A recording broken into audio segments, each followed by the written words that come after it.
Olá, amigos e amigas ouvintes. Eu sou Helena Sampaio e falo em nome da Rebraus. Hoje, quem vai estar com vocês sou eu mesma. Para quem ainda não me conhece, eu sou nutricionista de formação, trabalho com letramento em saúde desde 2009 e sou responsável pela disciplina de letramento em saúde no programa de pós-graduação em saúde coletiva da Universidade Estadual do Ceará, onde eu sou professora emérita.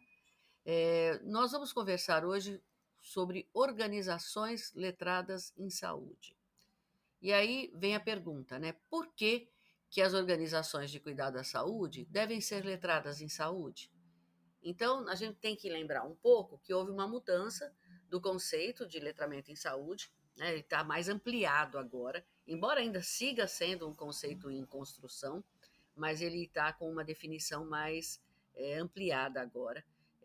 A Organização Mundial da Saúde, no seu glossário de termos de saúde, publicado em 2021, ela colocou que o letramento em saúde é aquele conceito que a gente já conhece, que é a habilidade para acessar, compreender, avaliar e aplicar informações de saúde e usar os serviços de saúde, mas ela acrescentou que isso é mediado pelas instituições ou organizações de saúde, ou seja, elas têm que viabilizar que essas habilidades se desenvolvam.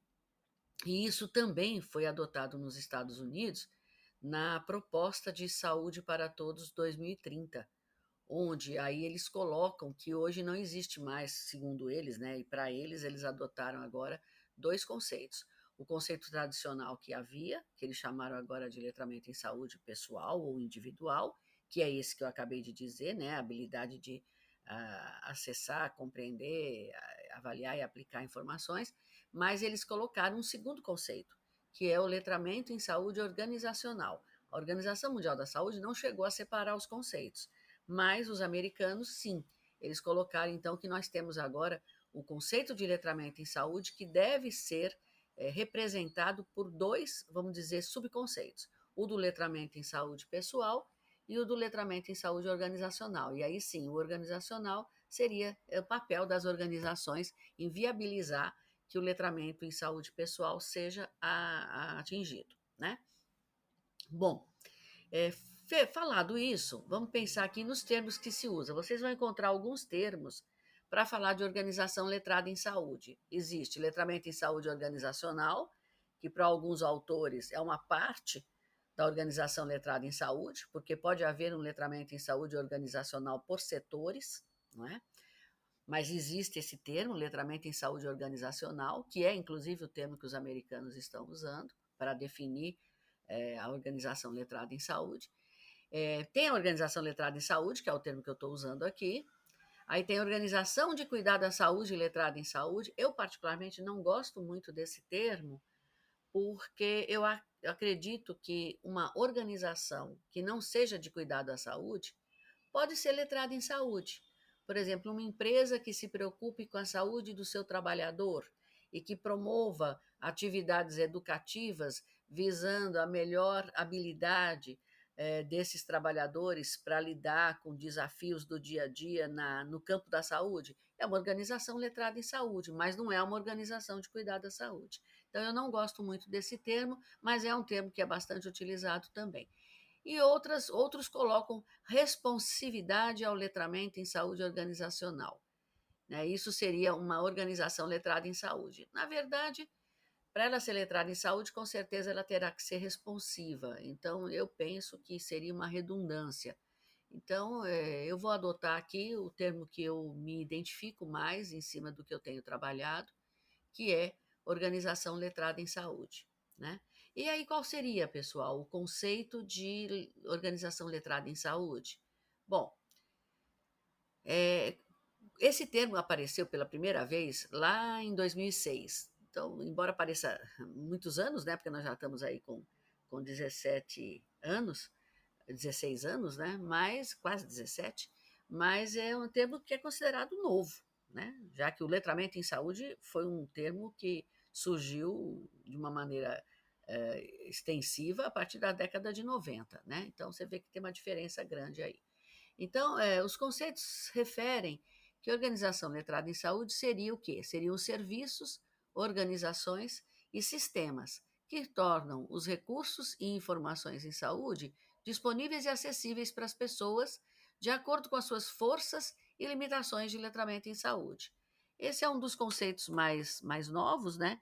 Que elimina o conceito de letramento em saúde adequado e inadequado e destaca a força e a limitação para o letramento em saúde, né?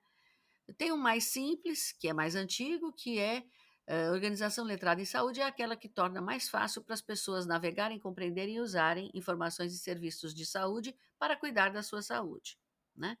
E ainda tem uma extensão conceitual que diz que a organização letrada em saúde é aquela que entrega serviços, programas e informação, de forma que garanta equidade no acesso e engajamento, que encontre as diversas necessidades e preferências de letramento em saúde de indivíduos, famílias e comunidades e que apoie as pessoas a participar das decisões relacionadas com a sua saúde e bem-estar social. Então, acho que por esses conceitos ou esse mix de conceitos dá para entender onde é que a gente quer chegar quando fala em organização letrada em saúde. E aí vocês vão convir comigo que, considerando essa definição e considerando a evolução do próprio conceito de letramento em saúde, a gente vê que é muito importante que exista isso, porque como você viabiliza uma, uma melhora das habilidades do indivíduo para autogerir sua saúde, se você não tem uma instituição que promova isso entre eles, né? Então é muito importante. Não adianta você pensar que ele vai conseguir sozinho melhorar suas habilidades se não houver esse compromisso organizacional, né? Bom, eu particularmente considero que alguns marcos históricos estão associados ao surgimento do conceito, do campo da organização letrada em saúde, certo? Mas eu acho que esses marcos não são assim definidos na literatura, marcos históricos da organização letrada em saúde. Mas eu batizei de marco histórico uma, uma, uma publicação que aconteceu em 2012, onde foram elencados 10 atributos para uma organização de cuidado da saúde ser letrada em saúde. Isso foi feito pela Cindy Bratt e colaboradores, e é uma lista que tem sido usada até hoje. Se vocês pegarem publicações sobre organizações letradas em saúde, vocês vão ver que sempre é referenciada essa publicação e sempre é respeitado cada atributo que foi proposto nessa publicação, tá? Então vamos falar um pouquinho de cada um, porque eu acho que vale muito a pena e é aí que a gente vai poder entender realmente o que é uma organização letrada em saúde. Então, o atributo 1 seria ter uma liderança que torne o letramento em saúde parte integrante da missão, estrutura e operações da organização. Então, aí vocês já imaginam que é um grande desafio, porque as lideranças automáticas, que são as que ocupam cargos realmente na instituição, podem ou não estar sensibilizadas para o letramento em saúde, né? E a maior liderança da organização é que deveria estar, porque aí ela vai realmente elaborar o que é a sua missão, a sua estrutura e quais são as suas operações, para que em cada etapa dessas, em cada parte dessa, em cada segmento desses, o letramento em saúde esteja embutido. Às vezes a liderança é espontânea, ela aparece porque alguém se sensibiliza para esse termo, alguém quer trabalhar com isso, alguém vai e propõe para um líder maior, e aí a pessoa assume todas as responsabilidades inerentes a isso, né? Então, às vezes, é uma liderança nascida do interesse de alguns, né? Às vezes, é uma liderança nomeada para ser líder nesse campo. Qualquer que seja o líder, ele vai ter que se empoderar do que seja letramento em saúde e reconhecer que ele é importante dentro da organização. Só assim ele vai realmente ter o papel de líder. Logicamente que nós não temos aqui essa figura de assessor em letramento em saúde, mas, por exemplo, nos Estados Unidos, quando uma organização quer galgar espaços para se tornar letrado em saúde, existe essa possibilidade de convidar assessores, né, para poder ajudar o passo a passo. Mas nós não temos isso aqui no Brasil. Então, muito aqui é o self-made mesmo, né? Mas a pessoa pode se preparar para ser um bom líder e conseguir, então, enxergar a organização como ela deve ser no tocante a esse aspecto. Né? E aí sim, ele vai ter que modificar, né? Toda a vida que você cria uma organização, você tem lá a missão, né? Então aí você vai poder fazer todas as alterações que você tem que fazer dentro dessa instituição para que ela se torne letrada em saúde. O segundo atributo é integrar o letramento em saúde no planejamento, nas medidas de avaliação, nas ações de segurança do paciente e nas ações que visem a melhoria da qualidade. Então, isso também é um trabalho bastante árduo, né? Porque isso aí significam todas as atividades, né? Então, ele vai ter que realmente acompanhar os fundamentos do letramento em saúde. A gente já tem discutido bastante aqui fundamentos do letramento em saúde na elaboração de materiais educativos, mas isso tem que ser transposto para o planejamento de ações gerais, para a maneira como vão ser avaliadas as ações que aquela instituição desenvolve, para ver se ela está tendo sucesso ou não e como é que pode melhorar, as estratégias para promover a segurança do paciente e as estratégias para conseguir realmente a sua melhoria de qualidade, né?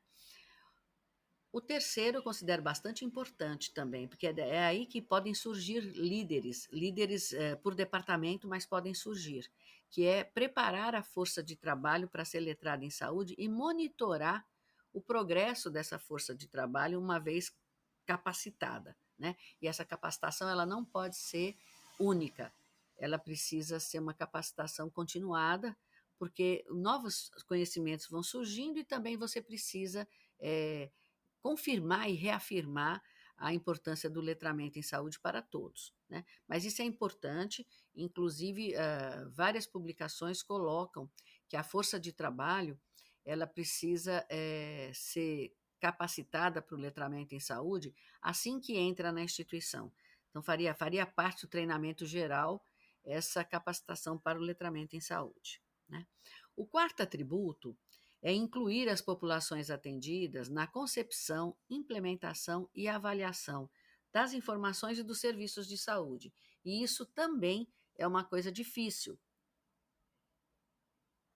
Nós temos o hábito de submeter projetos prontos para fazer uma avaliação via demanda da comunidade. Então a gente entrega ou a gente faz um piloto de um projeto e vê como é que a comunidade recebe esse piloto. O problema é que isso é o fim, né? É o fim de toda a estratégia que você está desenvolvendo dentro do seu projeto. Então, era para convidar indivíduos da comunidade para participarem desde as ideias iniciais até decidir como é que aquilo vai ser colocado para funcionar e até decidir também como é que vai ser avaliado se está dando certo ou não, né? Isso é muito importante e, inclusive, é uma coisa que a gente faz muito, é, ir pela demanda, né? A pessoa está interessada em participar, então você convida essa pessoa que está interessada em participar para entrar nessas ações. Mas, na verdade, alguns estudiosos dizem que era interessante que você engajasse as pessoas que têm mais dificuldade para o letramento em saúde na comunidade, porque essas sim vão permitir que você perceba onde é que estão essas dificuldades e você trabalhe essas dificuldades. Se você pegar uma pessoa que já tem facilidades para o letramento, a possibilidade dela contribuir para que realmente todo o projeto seja compatível com a demanda da comunidade vai ser menor, né? Então é interessante que você pegue pessoas com dificuldades mesmo para participar desse processo, né?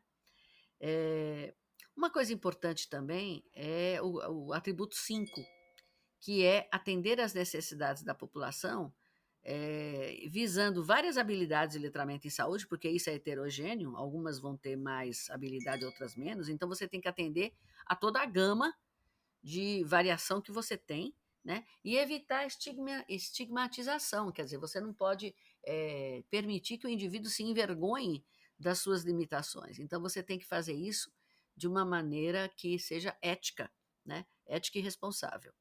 O atributo 6, aí é o que a gente tem discutido bastante, não no contexto de formar uma organização letrada em saúde, mas a gente tem discutido no sentido do dia a dia mesmo, que é usar as estratégias de letramento em saúde na comunicação. Então, comunicação, qualquer que seja ela, né? É, e confirmar que houve uma, uma compreensão adequada em todos os pontos de contato. E aí a gente recupera aqui um pouquinho o que a gente já discutiu aqui nos nossos episódios, que é o titback, né? Que é garantir que a pessoa compreendeu, é evitar que você faça perguntas que a resposta seja sim ou não, e sim que você peça para a pessoa explicar com as próprias palavras como é que ela compreendeu aquilo. Daí é uma maneira onde você vai efetivamente conseguir perceber quais são os pontos mais álgicos, vamos dizer assim, e vai poder então trabalhar em cima desses pontos, né? O atributo 7, ele diz que a organização letrada em saúde deve fornecer um acesso fácil a informações e serviços e assistência ou suporte à navegação. Isso é muito importante também. Se for uma organização grande, principalmente, porque vocês imaginem que o indivíduo chega lá, passou pela porta de entrada, tem uma série de setores aos quais ele pode ir, a começar pela recepção, que tem que estar muito bem sinalizada, porque ele tem que rapidamente visualizar quem é que vai dar a informação para ele, né? A gente vê isso muito quando a gente entra em shoppings, a gente vê uma deficiência ali, não tem nada a ver com saúde esse exemplo, tá? Mas a gente vê uma deficiência. Você tem aquelas lojas ou quiosques de conveniência que ficam às vezes no primeiro piso, e aí a pessoa está fazendo bordado ou está fazendo cópia de chave, e aí você chega e para nessas pessoas para perguntar onde é que fica determinado setor. Por que você faz isso? Porque às vezes não está devidamente identificado um quiosquezinho que seja o que seja informações, para que a pessoa realmente vá direto lá. Então, isso daí é desagradável para o indivíduo que é o dono do quiosque, porque, na verdade, ele quer atender ali para seu próprio produto, né? Ele não está ali para dar informações para as pessoas, embora ele possa fazer isso, mas ele não está ali para isso. E você também cria um retardo do acesso das pessoas aonde elas querem ir. E isso é verdade para você transpor isso para a organização letrada em saúde. É muito ruim você chegar num lugar e você não saber para onde vai, para onde começa e para quem pergunta. Então, é bem importante que tudo seja muito bem sinalizado. E eu dei só o exemplo do guichê inicial de informações. Mas aí a gente tem que pensar no próprio trajeto, procurar um banheiro, procurar um setor de raio-x, procurar a farmácia para dispensar medicamentos. Então, isso daí tem que ter uma facilidade para ele andar ali. E também o trajeto completo terapêutico também tem que ter uma assistência, um suporte a isso. Por exemplo, ele sai do médico já com uma lista de exames para fazer, e desses exames ele tem que retornar para o médico com os resultados desse exame. Como que a gente pode diminuir o tempo que ele demora para fazer tudo isso, né? Então, isso daí é com um bom suporte à navegação, né? Alguns estudiosos dizem que deveria haver setas nas instituições, nos pisos, para que você tivesse facilidade para se locomover. Eu acho que isso fica um pouco mais sofisticado para o nosso meio, mas que a gente precisa realmente estabelecer algumas facilidades, precisamos. Por exemplo, uma coisa que é criticada, a gente às vezes coloca nas instituições toaletes. Né? Às vezes é legal, porque o local coloca uma boneca e um boneco. Hoje em dia a gente está até com dúvida se pode fazer isso, né? Colocar um sexo feminino explícito e um sexo masculino explícito, porque tem pessoas que não se enxergam nem de um jeito nem de outro, se enxergam de outro jeito, né? Então aí fica até complicado usar os bonecos, mas assim, usar a palavra toalete é ruim, toalete. O que é toalete? É melhor usar banheiro mesmo. Então é isso que eles dizem, torne a coisa fácil, não dificulte as coisas. E ao mesmo tempo, evite estigmatização, que é um dos atributos das organizações letradas em saúde, né? O atributo 8 é o que a gente também tem discutido aqui, não no contexto da Organização Letrada em Saúde, mas no contexto de fazer educação letrada em saúde, que é a criação e a distribuição de um conteúdo impresso, audiovisual ou de mídia social que seja fácil de entender. Então, isso é muitíssimo importante, é um dos pontos-chave dentro desses atributos, mas a gente pode dizer que todos os 10 atributos são importantes, né? Então, vamos para o 9, que é abordar o letramento em saúde em situações de alto risco. Isso é muito importante, que você tenha um plano de ação, isso falando principalmente em hospitais, mas também na atenção básica, quando você vai mudar um medicamento para outro, ou vai mudar a dose, ou quando você vai dar uma alta, ou quando o indivíduo vai sair de um determinado local para ir para um outro local. Então, é importante que ele seja devidamente informado para evitar problemas. Imagina, por exemplo, uma pessoa que vai para casa precisando de terapia nutricional integral ainda. Tem que ter uma orientação de alta muito explícita e muito letrada em saúde para que ele não cometa erros que possam prejudicar a sua saúde, né? Então, esse é um exemplo, tá? E o 10º, que é uma coisa que a gente não pensa muito em SUS, porque o SUS é considerado universal, mas é uma coisa interessante que eles colocam: comunica claramente o que os planos de saúde cobrem e o que os indivíduos terão que pagar pelo serviço. Nós não temos isso aqui em termos de pagar pelo serviço no SUS, mas nós temos indiretamente sim, porque às vezes algumas estratégias, algumas próteses, algumas coisas que são disponibilizadas para os indivíduos não são aquelas que os seus médicos consideram que são as melhores. E aí o indivíduo precisa, sim, e lutar por isso e ver os canais que ele tem que galgar, os canais que ele tem que utilizar para poder viabilizar o acesso dele ao seu melhor tratamento. É o caso, voltando aqui ao exemplo de nutrição integral, é esse caso. O SUS ele pode lhe dar uma determinada dieta, formulação prescrita, mas às vezes não dá automaticamente por causa do custo, e existe então a prescrição e a aceitação de uma formulação mais barata. Mas às vezes o médico que atende aquele indivíduo e a equipe interdisciplinar, principalmente integrada pelo nutricionista nessa equipe, consideram que tem outra formulação mais apropriada. E aí não é coberto pelo SUS e o indivíduo não vai ter condições de pagar. Então, como é que ele pode viabilizar o acesso a isso? Então, tem protocolos, processos que você abre que podem auxiliar nisso, mas ele tem que ser orientado para isso, porque senão ele não sabe, né? Bom, então, basicamente, são esses atributos. É claro que o ideal é que a instituição atinja os 10, porque daí ela sim será considerada letrada em saúde. Mas, se ela conseguir atingir alguns, ela vai ter sim um letramento organizacional em saúde em alguns pontos, certo? Ela vai ter. Mas o ideal é que a perseguição seja para os 10 atributos serem atingidos, né? E quais seriam os passos, então, que a gente pode adotar para facilitar atingir esses 10 atributos? Bom, o primeiro passo seria a preparação. Então, o gestor está interessado, conversou com outros canais, ou se capacitou na área de letramento, e ele resolveu aplicar os seus conhecimentos para a sua organização, né?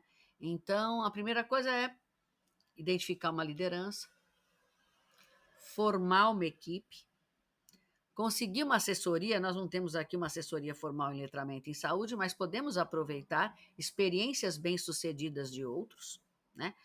Conscientizar as pessoas da organização e ter o foco, porque às vezes você não pode começar a desenvolver uma organização letrada em saúde se você não tem esse histórico nela. Você não pode começar a tentar colocar isso em todos os setores.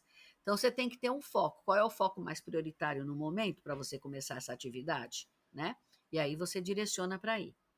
Aí sim, você vai fazer uma avaliação e desenvolver um plano de ação, que seria o segundo passo, né? Como é que você vai fazer isso? Você já pensou que você está tendo problema num determinado setor. Então, vamos lá, colher o máximo de informações possíveis que eu puder ter sobre aquele setor, avaliar como é que está a situação, ver os pontos fortes e fracos, interpretar como é que eu posso trabalhar ali dentro desses aspectos identificados. Apesar de eu ter um foco, dentro desse foco eu também tenho que ter prioridades, Então, às vezes, um setor tem 4 ou 5 tipos de atividades. Qual é a atividade que eu vou visar primeiro? E aí sim, eu elaboro um plano de ação. Como é que eu vou começar? Né? E aí vai ser, logicamente, seguir o passo a passo de gestão. Né? Aí o terceiro passo seria a ação e intervenção. E aí sempre é destacado na literatura que a gente não pode fazer uma implantação global, não dá certo, porque se der erro, você já perdeu o teu tempo e os recursos que você alocou para aquilo. Então você tem que fazer um piloto, né, para você poder ver se vai funcionar daquele jeito, né? Aí nesse piloto você realiza as intervenções e estabelece também medidas para avaliar resultados dessa intervenção. E você vai fazer, então, vai aplicar essas medidas para poder ver o resultado. E, finalmente, o último passo, que seria a avaliação e monitorização, onde você vai avaliar todos os desfechos que houve, vai ver o que foi positivo, vai ajustar o que não foi, e a partir daí sim você pode começar a aplicar num nível mais macro dentro daquele foco que você definiu. Mas, logicamente, a partir daí, dando tudo certo, você começa gradualmente a avançar para outros setores da organização. E aí alguns autores falam, não, mas aí esse negócio, esses passos aí são muito complexos e não é viável fazer isso. Né? Muitos vão achar isso e já vão começar com aquela sensação de fracasso. Então, para isso também os diferentes estudiosos têm alternativas. Eles dizem, se você acha que está tudo difícil, então você vai focar em 3 aspectos que são básicos. Palavra escrita, ou seja, comunicação escrita, comunicação verbal e navegação. Se você conseguir focar nesses 3 pontos para melhorar a sua organização, você já vai estar conseguindo um bom nível de letramento em saúde organizacional, né? E, logicamente, para fazer isso, o treinamento do pessoal é fundamental, porque você não melhora nada disso sem todo mundo estar sensibilizado e aprender fundamentos para isso, não é isso? Bom, pessoal, existem guias para isso. Nós não temos, infelizmente, nós não temos uma ferramenta validada no Brasil ainda que permita que você crie uma organização letrada em saúde, com beabá, vamos dizer assim, e que você acompanhe a evolução, né? Então, nós não temos, mas nós temos ferramentas que ajudam, né? Então, no link desse episódio, eu coloquei 3 referências de apoio para vocês compreenderem como é que os guias podem nos ajudar, né? Na verdade, não vai dar para seguir o guia porque não é validado, mas dá para você seguir o checklist deles, para você poder ter um apoio de literatura para começar a trabalhar na formação de uma organização letrada em saúde, né? No próximo episódio, a gente vai falar de uma dessas referências que eu coloquei aí no link, mas é bastante interessante que vocês acompanhem o que estão dizendo, como é que você vai ser avaliado e o que você deve desenvolver, porque essas ferramentas são interessantes, porque diz o que você deve desenvolver e, ao mesmo tempo que diz o que você deve desenvolver, está te dando uma pista para você avaliar o que você faz. Então, é bem importante isso, né? Mas existem barreiras, pessoal. Não tem flores, né, nos caminhos da gente para construir um mundo melhor, né? Não tem. Parece um clichê, mas é isso mesmo, né? Existem muitas barreiras para criar uma organização letrada em saúde e a gente não pode ignorá-las, porque se a gente ignora, a gente não consegue contorná-las, né? Então, a primeira barreira é uma baixa prioridade ao letramento em saúde e atividades relacionadas a ações letradas em saúde. Isso não tem sido o foco das nossas organizações, né? Então, isso é uma coisa importante. É uma falta de compromisso com o letramento, quer dizer, já ouviu falar, já sabe o que é, mas não se desperta para a importância daquilo na própria organização. Uma liderança que é ausente ou que é limitada, né? Então, às vezes, você não consegue que essa liderança tenha o protagonismo necessário nesse processo, né? Existe uma falta de reconhecimento das vantagens de se tornar organização letrada em saúde, quer dizer, ouviu falar, leu, viu, mas não acha que aquilo ali se aplica à sua organização, né? Uma coisa que é uma barreira nossa do ser humano mesmo, é uma falta de cultura de mudança e inovação. A gente se apega muito àquilo que já está cristalizado, vamos dizer assim, e a gente tem muita barreira para mudar e muito medo e receio que a mudança e a inovação não traga melhorias, né? Não se identificam campeões, nós tínhamos que ter um herói de letramento em saúde. Era interessante que uma instituição tivesse um herói de letramento em saúde para mexer com todo mundo, né? Colocar, instigar, colocar tudo em xeque, né? Mas não temos também facilidade para identificar campeões para promover essas mudanças, né? E, logicamente, uma coisa mais óbvia, né? Não tem procedimento, não tem política, não tem protocolo para apoiar essa prática letrada em saúde, né? Também existe muito relato dos indivíduos acharem que não tem tempo suficiente. Só que a gente sabe que o tempo que você dedica inicialmente é um tempo que vai ser poupado no futuro para resolver problemas que surgem, né? Principalmente complicações em pacientes, né? Falta de recursos, isso é uma coisa que não dá para contornar muito, a instituição às vezes realmente não tem o recurso nem para começar para a parte mais simples, mas eu digo para vocês que o Titback, por exemplo, não precisa de recurso, né? Basta a vontade do profissional na ação direta de contato com o paciente. A complexidade dos guias e ferramentas do letramento em saúde, infelizmente isso é verdade, nós não temos aqui validado no Brasil, mas os que existem são longos, são complexos, então tinha necessidade mesmo de produzir uns guias mais enxutos para que as pessoas não se desanimassem ao ver o volume desses guias e se dispusessem a colocar mãos à obra, né? Existe uma ambiguidade de papéis no staff, isso acontece normalmente numa organização, e para o letramento em saúde também acontece, né? Quem faz o quê, quem responde pelo quê, né? E tem mais duas barreiras, que é a falta de treinamento em letramento em saúde e a falta de conscientização para letramento em saúde. Não é nem o compromisso, é a conscientização. E aí eu digo para vocês que, na minha opinião, se você conseguir contornar essas duas últimas barreiras, você consegue resolver a maior parte das outras barreiras que eu citei. Porque se você conscientiza e se você treina, um monte de problemas vão por terra e você só mantém alguns que talvez seja mais fácil você tentar contornar, né? Então, pessoal, basicamente o que a gente tinha para falar dessas barreiras seria isso, do que é uma organização, por que ela é importante, quais são os atributos, e lembrar, para a gente finalizar o episódio de hoje, que a abordagem sobre organização letrada em saúde ainda é muito escassa no Brasil. Se você for pensar em termos de mundo, ela ainda também não atingiu os patamares plenamente desejáveis, então ela é insuficientemente enfocada fora do Brasil, e no Brasil ela é muito escassamente aplicada, e a maior parte das vezes, quando ela é utilizada aqui no nosso país, ela não é utilizada com esse nome e ela é utilizada timidamente com uma parte ou outra do que seja realmente uma organização letrada em saúde, né? Mas a gente ressalta o que a gente vem ressaltando com o letramento em saúde em geral. É tempo, sim, de investir na discussão sobre organização letrada em saúde. E ampliar estudos sobre isso pode sim facilitar a luta pela inclusão do letramento em saúde nas políticas públicas de saúde nacionais, porque nós temos falado até hoje da importância do letramento em saúde nas políticas públicas, mas se você coloca a organização letrada em saúde dentro da política pública, aí sim você gera uma cultura de ter organizações letradas em saúde que com certeza vão melhorar o que o nosso sistema de saúde pode fazer, né? Então, basicamente é isso. Hoje ela ficou um pouco mais centrada em quem trabalha em diferentes níveis de gestão, mas é importante, é um aspecto que a gente não pode deixar de falar, e de repente você, na sua prática, pode ser um herói do letramento em saúde ao chamar a sua instituição para conversa, não é não? Então, pessoal, agradeço bastante a atenção de vocês têm sido maravilhosos com a audiência do podcast da Rebraus.